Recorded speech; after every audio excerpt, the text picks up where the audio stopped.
Hello and welcome to the Denver Homes Market Report. This is Ricky.schoonover, your local Denver realtor and host of Denver's monthly real estate podcast. Today we are going to go back to the future. When I first started this podcast, we were a weekly show. However, post-pandemic, I was finding it difficult to manage my professional life, my personal life, and still put out a quality show that I was able to spend time with. So I changed the format and went with a monthly show. Now that we are on our monthly schedule, we are able to put out a quality show and not feel like it's being rushed out each week. When we were a weekly show, we used to go over the numbers once a month as far as how many homes we had sold that month compared to how many homes we sold last year for the same month. However, now things are shifting. Homes are not selling quite so fast, and in fact, we are now seeing an average of 18 days in market. That is 18 days from the day your home hits the MLS until you receive and accept an offer. So we are almost back to 3 weeks in market. Now this is still an incredibly low number, and I really want to see the inventory continue to grow and thus putting more pressure on home prices and more honest expectations on what it takes to actually market and sell your home. But I really want to focus today's show on the total inventory in the MLS for July of 2021 as it compares to how many total listings we had for sale this past month in July of 2022. Now, I feel there's a lot of talk about the housing market slowing down. And although, this is a very true statement, it's not a reason to put your life on hold. It's not catastrophic. Now, I'm not saying that things could not go there. Of course, things could get worse. But we are nowhere near that level, not even halfway there yet. There is not a reason to freeze in place. I mean, you may or may not be aware, but interest rates have dropped. They were pushing almost 6% about a month ago, maybe 6 weeks ago. Now we're back down to 4.5% as of this week. So yeah, the rates have changed, and actually the rates change every day. Sometimes they change twice a day or multiple times a day. So don't get hung up on the rates so much. Unless you are one of the very few out there that happen to be in contract. You're buying your house, you've already accepted the offer, the sellers are, have accepted your offer, you've done your home inspection and you're getting ready to lock your rate. Sure, pay attention to the rates. But for the vast majority of us, what the rates were yesterday, what the rates are today, and what the rates are tomorrow don't really have that much meaning. I'd like to see the market continue this trend and continue to slow the pace. I would like to see 6 to 8 weeks required of solid marketing before you actually get an offer. And I would love to see the inventory continue to grow and get an inventory of 3 to 4 months worth rather than 2 weeks like we've seen recently. Now, this may or may not be what many folks getting ready to sell their homes want to hear. However, a balanced real estate market benefits everyone. It helps sellers know what their home will reasonably sell for. It provides better and more reliable comps. And one of the biggest benefits is that a balanced real estate market builds trust. When the system breaks down and goes crazy, either towards a buyer's market where sellers are really struggling to sell their homes, or a seller's market like the one we are currently shifting away from. This past year, we turned away more home buyers. Why did we turn away home buyers? Well, they were just turned off. The market was too hot. I mean, we had 3% interest rates, which is great, but we had these huge bidding wars, and some buyers just got scared off from that. But trust is a huge issue for both buyers and sellers. We need a certain level of that trust in the market. So either with the price the seller is coming to market at, or the price the buyer writing the offer is willing to pay, the reason real estate has continued to be one of the best financial investments you can make is based off a certain level of trust within the system, the balance between buyers and sellers. Now, when the market goes too far of being into a seller's market or into a buyer's market, we start to lose trust, and that's when the market starts to melt down. Sellers start seeing that, if they list their home this month, they might make X amount of dollars. But then if they wait a month, they can make, another $50,000. So they are reluctant to list their homes because it's going up too fast. Then buyers get scared because the market is going up so fast, and they don't want to get left holding the bag if the market suddenly crashes. So you end up in the strange holding pattern where everyone is waiting for something.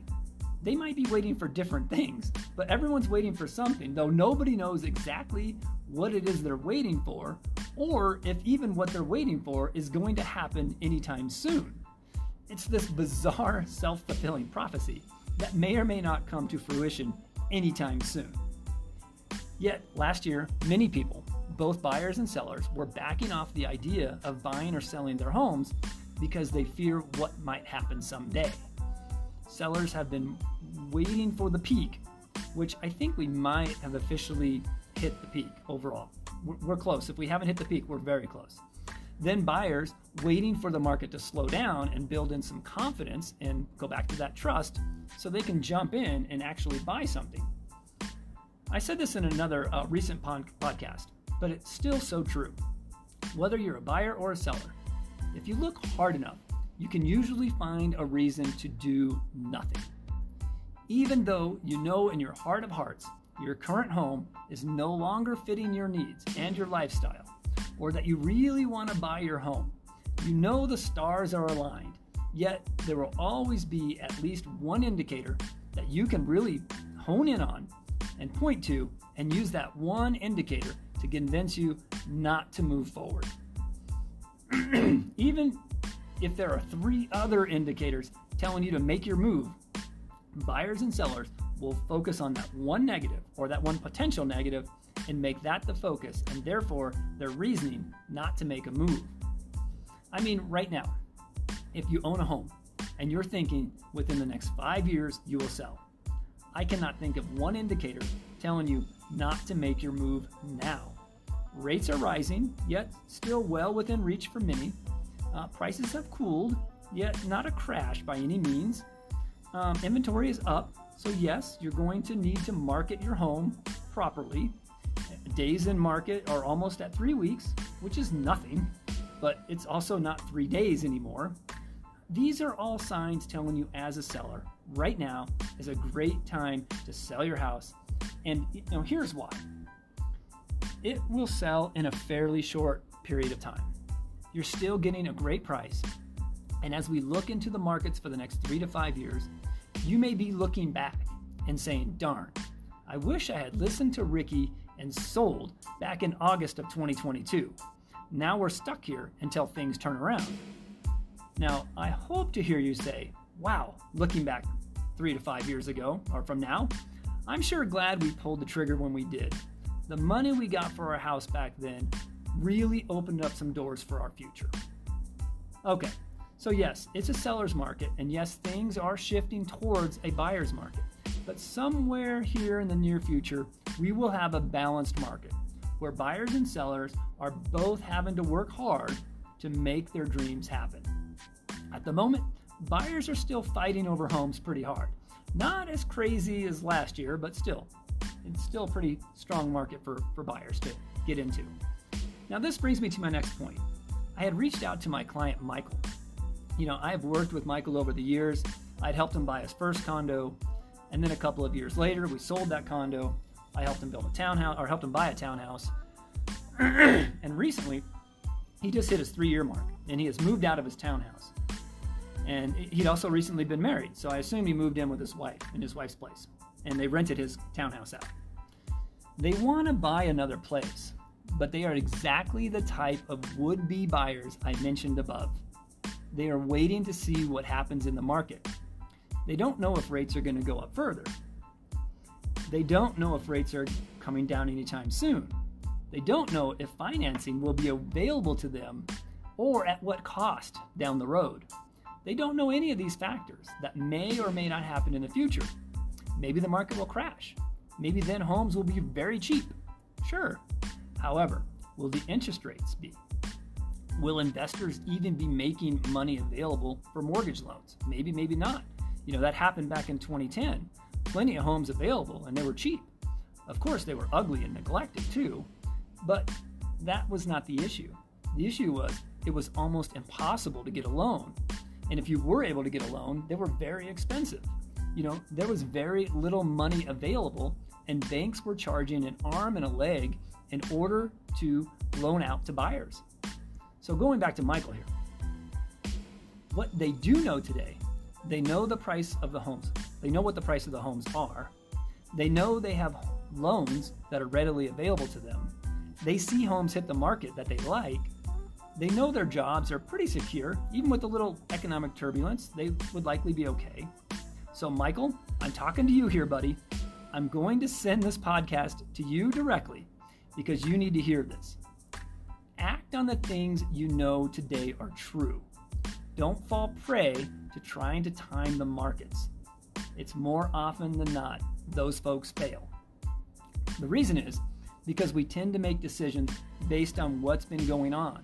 And by the time those trends make themselves clear, it's often too late. So making decisions based on what you know is true today, not based on what may or may not happen in the future.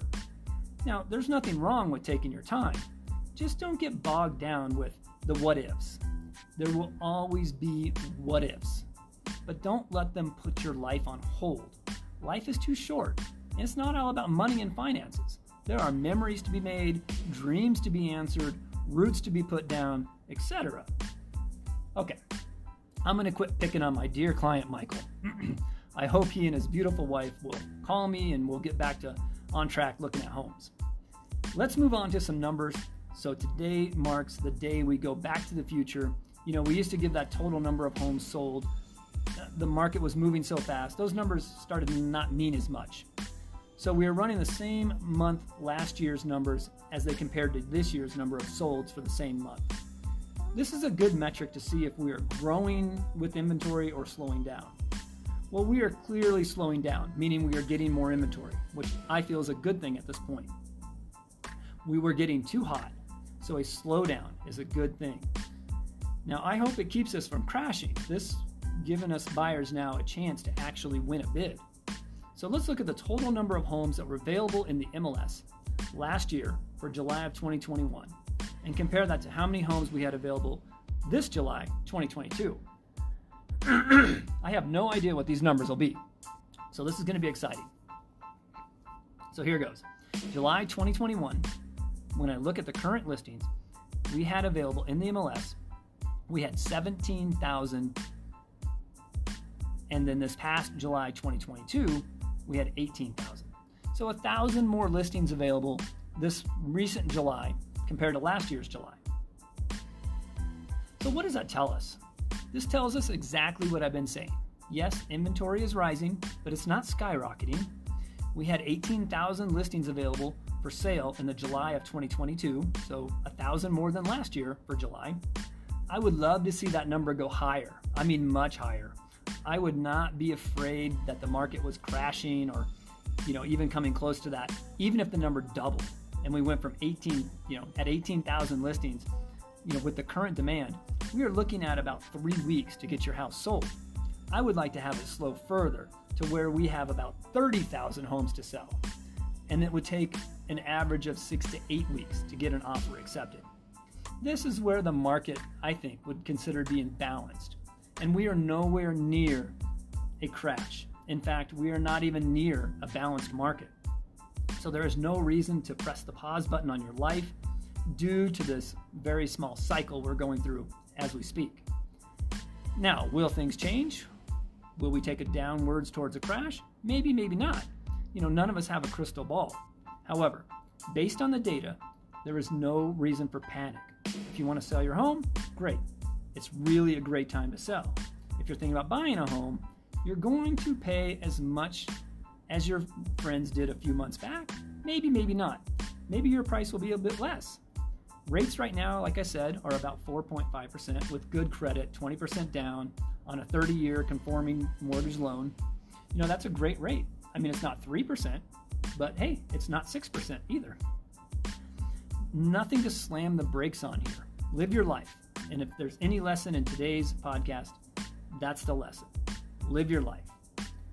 Okay, that's going to wrap up today's podcast. I sure hope you listen to this, Michael. You're an awesome guy, and I hate to see people put their lives on hold only to look back years later and ask themselves, why did we do that? What exactly were we waiting for? Once again, this is Ricky Schoonover of Mo Denver Real Estate, please visit my website, denverhomesmarket.com. I thank you for listening to Denver's monthly real estate podcast, the Denver Homes Market Report. If you are thinking about buying or selling your home, please give me a call. Number here is 720-688-5110. Give that to you again, 720-688-5110. I hope you enjoy these last drops of summer, as we'll soon be feeling that fall weather, and I think many of us will welcome that cooler weather, at least until we start complaining that we're too cold. All right, have a great month, have a great August, and I'll catch back up to you in September, the first Thursday of September.